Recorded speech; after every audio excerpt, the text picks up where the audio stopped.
আসন্ন এডিসি নির্বাচনে দক্ষিণ ত্রিপুরার সাবরুমে বুধবার বিজেপি দলের প্রার্থীদের মনোনয়ন জমাকে কেন্দ্র করে দিনভর কর্মী সমর্থকদের উপস্থিতি এবং রাজনৈতিক কর্মচাঞ্চল্যে সরগরম হয়ে ওঠে সাবরুম মহকুমা কার্যালয় চত্বর।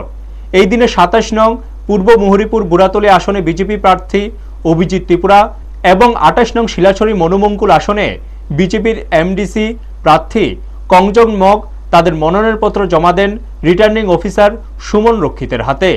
মনোনয়ন জমার আগে সাংবাদিকদের মুখোমুখি হয়ে বিজেপি নেতা দীপায়ন চৌধুরী আত্মবিশ্বাসের সঙ্গে জানান, আমরা অবশ্যই জয়ী হব। গণতান্ত্রিক প্রক্রিয়ার মাধ্যমে জনগণের বিপুল সমর্থন নিয়ে বিজেপি এডিসিতে ক্ষমতায় আসবে। অন্যদিকে মনোনয়ন প্রক্রিয়া সম্পূর্ণ হওয়ার পর দক্ষিণ জেলার সভাধিপতি দীপক দত্ত জয়ের ব্যাপারে আশাবাদ ব্যক্ত করেন। তিনি বলেন, ২৭ ও ২৮ নম্বর এডিসি আসনে বিজেপি বিপুল ভোটে জয়লাভ করবে বলে আমরা আশাবাদী।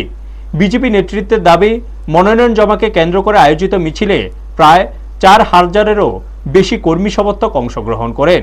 এই ব্যাপক উপস্থিতি সাবরুম মহকুমা জুড়ে নির্বাচনী উত্তেজনাকে আরও উস্কে দিয়েছে বলে মনে করা হচ্ছে।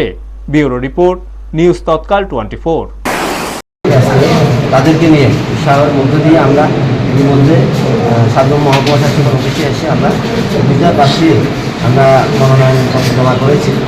আমাদের বিশ্বাস, আমাদের আজকে যে আপনাদের উচ্ছ্বাস ছিল, আমাদের দুটো বিধানসভাতে জনগণের যে উচ্ছ্বাস, আমরা মানুষের ভালো সাড়া পেয়েছি। দুটো বিধানসভাতে প্রচুর সংখ্যক মানুষ এখানে আজকে মনোনয়নপত্র জমা অনুষ্ঠানে অংশগ্রহণ করেছে। আমরা আশাবাদী। আমরা তো গতবার ২৮ শিলাছড়ি মনোনয়ন কেন্দ্র আমাদের প্রার্থী কংজং মগ উনি বেড়ে গেছিলেন এবং ২৭ যেটা পূর্ব মুহুরীপুর বুড়াতলী, ওটা আমাদের শরীর দল বিবৃতি দেওয়ার কারণে আমরা এগিয়ে যেতে পারিনি। তা আমাদের বিশ্বাস কেন্দ্রেই জয়ী নয়, আমরা বিপুল পরিমাণে আমরা জয় বিক্রি করবো, আমাদের প্রার্থী হবেন এবং আমাদের আশা কেউ ঠিক এইভাবে আমাদের যে ২৮টা সিট রয়েছে, আমাদের মাননীয় মুখ্যমন্ত্রী যেটা বলেছেন ২৮টা সিটে আমাদের ভারতীয় জনতা পার্টির প্রার্থীরা বিপুল পরিমাণের ভোট ব্যবস্থায় জয়ী হবে।